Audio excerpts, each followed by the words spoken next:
शरद पूर्णिमा आ रही है।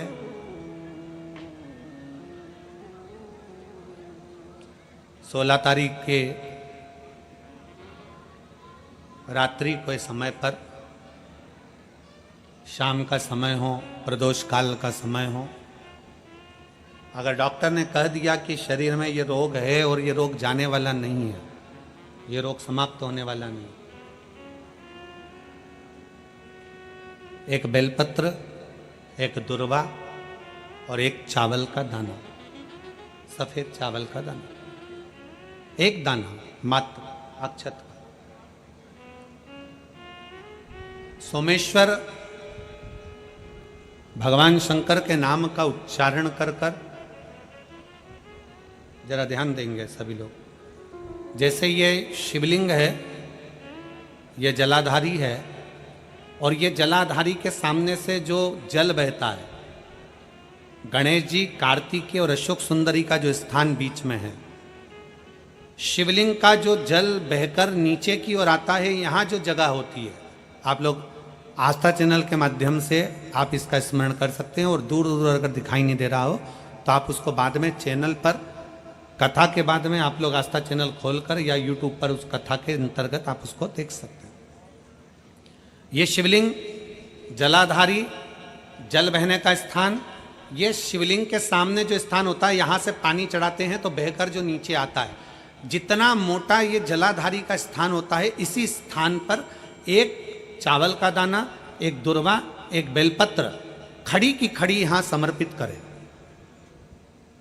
बेलपत्री का डंडी का मुख नीचे हो, बड़े पत्ती का मुख ऊपर की ओर, दुर्वा का भाग ऊपर की ओर हो, चावल का एक दाना यहां समर्पित कर दें।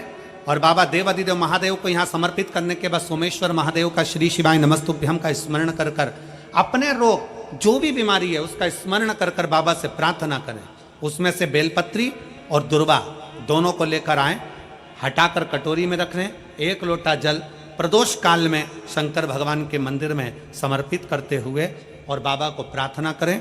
और वो दुर्वा और वो बेलपत्र दोनों को लिए, दुर्वा को उसी शरद पूर्णिमा की रात्रि को चबा चबा कर अच्छे से खा लें, जो एक दुर्वा आप लेकर गए हो, और बेलपत्री को दूसरे दिन सुबह के समय पर जब उठने के बाद, ब्रश आदि करने के बाद, स्नान आदि करने के बाद, भोजन आदि करने के पहले उस बेलपत्र, जो छोटी सी बेलपत्र, उसको चबा चबा कर खा लें। कैसा भी रोग है उसका 15 दिन बाद जांच वापिस कराएं, धीरे धीरे उस रोग में आराम लगना प्रारंभ हो जाए। कैसा भी रोग। शरद पूर्णिमा पर चंद्रेश्वर महादेव की शिव महापुराण की कथा फिरोजाबाद के इस पवित्र प्रांगण के अंतर्गत आप और हम श्रवण कर रहे हैं। शिव तत्व की प्राप्ति कैसे हो?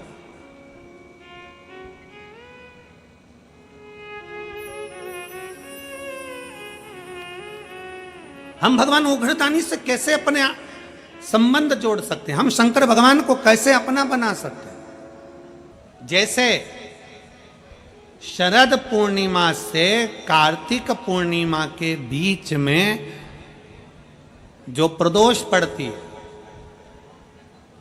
कार्तिक के महीने में जो 2 प्रदोष पड़े, शरद पूर्णिमा से लेकर कार्तिक पूर्णिमा के मध्य में जो प्रदोष पड़ती है, उस प्रदोष पर, प्रदोष काल में अगर एक आधी चम्मच भी गौ माता का दूध मिल जाए, एक छोटी सी कटोरी में सीधे हाथ में दूध और उल्टे हाथ में दूध, जल का पात्र या उसी पात्र के ऊपर दूध का पात्र रखकर हाथ में लेकर जो शंकर के शिवालय में देहली पर खड़ा होकर शंकर से अपनी कामना कर कर शंकर के मंदिर में जाकर दूध अशोक सुंदरी वाली जगह पर चढ़ाकर जल शंकर के शिवलिंग पर जो समर्पित कर देता है, देवादिदेव महादेव उसकी कामना पूर्ण कर देते हैं, पूर्ण करते।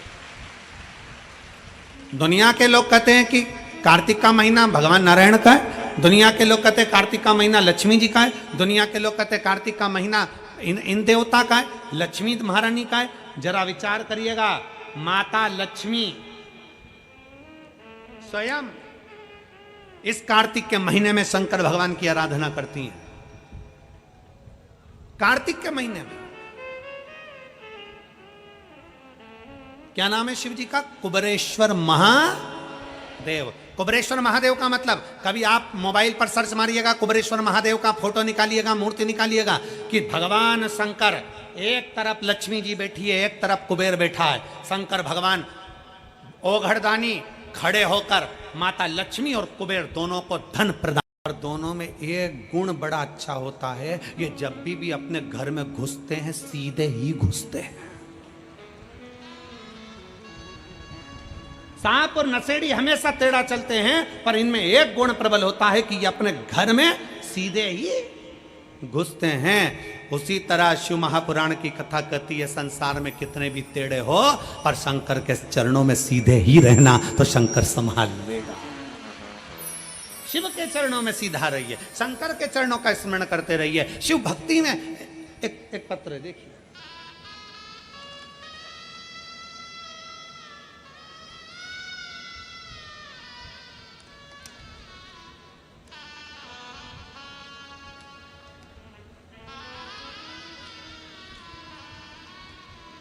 मेरा नाम अनामिका दुबे है, पति प्रवीण कुमार दुबे है। फ़ोन नंबर मेरा ये है, बेबर मैनपुरी, यूपी की निवासी हूँ।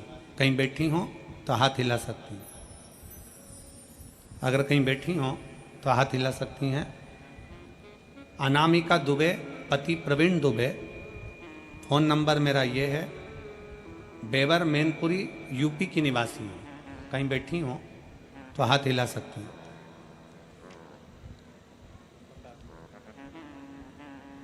आप ही हैं? एक बार हाथ हिला दो वापिस। आ जाइए, बेलपत्र ले जाइए, आ जाइए। एक लोटे जल का मैं क्या वर्णन कर सकती हूं गुरुदेव। शिव जी के एक लोटे जल में वो शक्ति है कि दुनिया के लोग नहीं जान सकते। गुरुदेव, मेरे बड़े भाई का बेटा जिसका नाम विनायक दुबे, उम्र 22 वर्ष है, जिसको अप्रैल 2024 में अचानक से एक बीमारी हो गई, जिसके कारण उसके शरीर के बाल, शरीर में जितने रोम थे, बाल थे, भुकुटी के, सिर के, दाढ़ी, मूछ और शरीर के सारे बाल उसके चले गए। उस बीमारी का नाम एलोपेशिया एरेंटा नाम की बीमारी बताई। आगरा के, दिल्ली के ऐसा कोई डॉक्टर नहीं था जयपुर का जिनको जाकर नहीं दिखाया। डॉक्टरों ने एक ही बात कह दिया कि यह बीमारी कभी जाती नहीं है, अब ये बीमारी हमेशा रहेगी। आप कितना भी इलाज करा लोगे ये बीमारी कभी नहीं जाने वाली। हम लोग हताश हो गए। तब हमने, हमारे परिवार के किसी एक व्यक्ति के कहने पर हमने शंकर भगवान को जल चढ़ाना प्रारंभ करा। हमने जल चढ़ाना जब चालू करा जब हम कानपुर, आगरा, दिल्ली सब डॉक्टरों को दिखा ली और सब ने एक ही बात करी कि ये एलोपेशिया बीमारी कभी जाती नहीं है।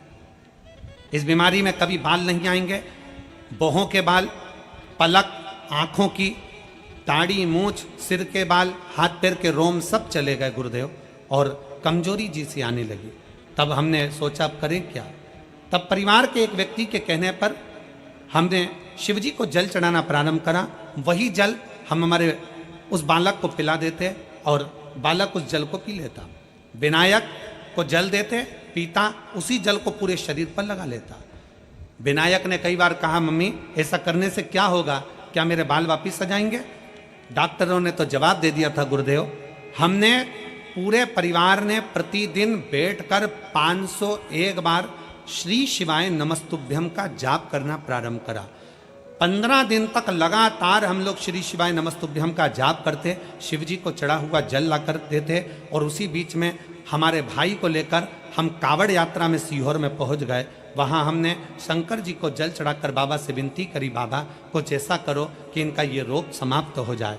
हम कावड़ यात्रा से, सावन के महीने की उस कावड़ यात्रा से वापिस आए और रुद्राक्ष का जल देना प्रारंभ करा, और बाबा की कृपा से मेरा भाई अब ठीक हो गया। मैं बाबा को धन्यवाद देने के लिए यहाँ आए हैं। 80% बाल उसके शरीर पर वापिस आ गए। हम लोग बाबा को प्रणाम करने के लिए मैनपुरी से यहाँ पहुँचे हैं। गुरुदेव आ जाइए।